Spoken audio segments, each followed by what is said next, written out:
Yesterday, Rigathi Gachagua held an interview in Ramogi FM and Ramogi TV, and trust me, that interview was attended. But before that interview happened, Raymond Omolo made sure that he wanted to interfere with that interview, sending some information to Communication Authority of Kenya so that the signal of those TV stations can be cancelled out. Ladies and gentlemen, a statement that Rigathi Gachagua posted on his Facebook said that Mr. Raymond Omolo, stop trying to have my engagement with the Luo Nation Council. It will not work. You are perceiving Communication Authority to switch off signals to deny Luo Nation opportunity to listen to me. Allow the Luo Nation to listen to everybody and make an informed decision. This is a community of learned and intelligent people that has a huge capacity to interrogate issues and presented to them and decide what is useful and what are lies. Don't belittle the community by thinking that you own them, and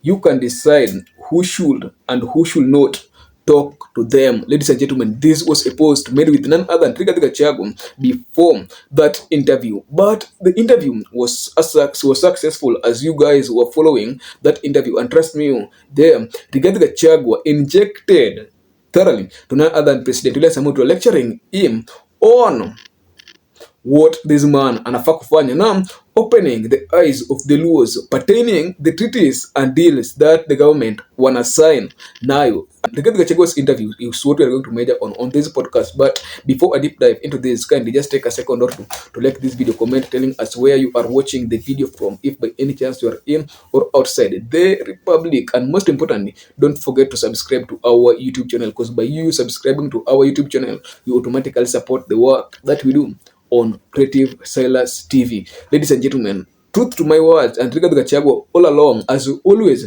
spoke of William Samoei Ruto's promises that he gave the Mount Kenya region, and at the moment ni kama the Luos are the new kid in the block, where William Samoei Ruto of late amekuwa kitupatia a lot of promises. Not my words, here is Rigathi Gachagua advising Luos on the way forward about President William Samoei Ruto's promises. What ODM should do, my honest advice, because I can see it being destroyed, and I can see them along the way crying the way the mountain is crying. One, ODM is owed 12 billion through the political parties fund. If William Ruto is serious that he wants ODM to stand as a political party, John Buddy is the CS National Treasury.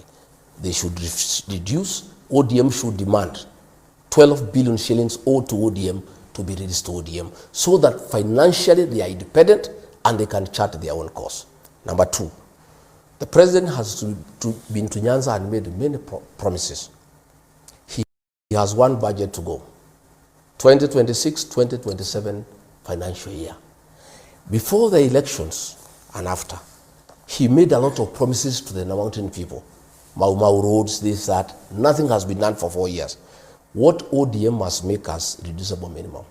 All those projects he has announced, they must demand that money be reflected in this last budget. Because if there is no money in the last budget, if there is no money in the last budget, that is just a campaign gimmick. Asante. Listen, let me say a few things I want to say.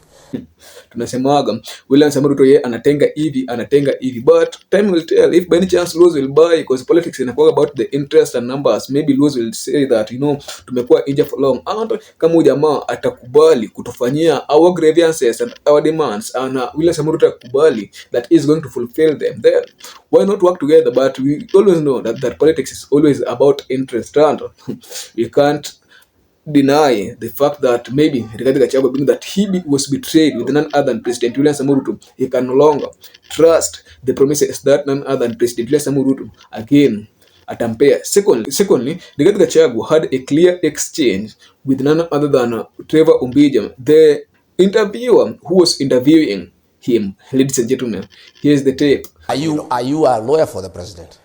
This is the one issue about. No. You also cannot. Are you here holding his brief? It's a question that everybody No, is no, no. asking. I can see. You're a leader. Are you holding a brief for? Are you holding a brief for William Ruto? Honorable Rigathi Gachagua, you've been the second in command in this country. Can you? And you're now thinking of being the head of this country. Have you condemned Do you him? think those statements were regretful? What I would ask you to, have you as a president, whether he has regret? I'm speaking to you now, not to the president. We'll speak to the president at the right time. It's you tumekuuliza kwa sababu tuko na wewe hapa na wewe ulikuwa mtangulizi wa I don't think this interview you hold brief for President William Ruto. We're not holding brief for in my view. We're asking you to be accountable for the words that you said. In my view, I had hoped that you would ask me issues of development to do. We will get to that. Let's clear out a few things first. Kuna maswala. I refuse to. I refuse to have you have. Kuna maswala ya uongozi na uadilifu. Jinsi alivyosema katika chapter 6 ya katiba. That question I've answered. Will you apologize to the people for this abusive? Do you regret this abusive language that you and your former boss have treated the nation to? I have not abused anybody myself. You started this conversation. I did not start. Did you describe the president as having lost weight? I made that description. That description is true. That is considered body shaming. There is no apology to make. I described the way he looks. I did. Chapter 6 of the Constitution and Integrity. So ladies and gentlemen, here niliona ni kama Royal Media haikufanya justice for none other than Rigathi Gachagua, knowing very well that Trevor Ombija has openly come and said that he will vie as Nyakach Member of Parliament coming to 2027 using the ODM ticket. And truth to my words, ODM is a party that is strongly against DCP manifestos and DCP leader Wanga all of a sudden amesemaga mara mingi that they can never work with none other than Rigathi Gachagua, and any person who associate himself with none other than Rigathi Gachagua, that person can never be their friends. If you think I'm lying, here's the tape. So trust me, if Ombija anataka kuvai kukua the next MP na ye ako ODM ile chama ya power, trust me, unadhani angepaya huyu jamaa chance ya kubreathe? So thirdly, I felt that Trevor Ombija lacked some ethics of journalism, because tell me, these are the questions, because tell me, how can Trevor Ombija ask in a national TV, ask none other than Rigathi Gachagua such a question? Inviting a tribalist for an interview. How will you shake off this tag of being a tribalist? Well, to start with, if tribalism is speaking one's language, then Ramogi station should never have existed. Why do you call me to a tribal show? We didn't call you. No, I'm saying why does this show exist? You requested us to come here. No, but why does it exist? Why does Ramogi exist? You are being asked here that there's a tag for you being a tribalist. What makes me a tribalist? Shareholding conversation is one of them. But Guru is talking about shareholding. But let's not deflect the question to other people. It's you who started this conversation of shareholding. My friend. And people believe that you stand for the mountain more than any other reason. Shareholding is part of the agreement between Wetangula and Musalia Mudavadi, and is signed by William Ruto. Does that make him a tribalist?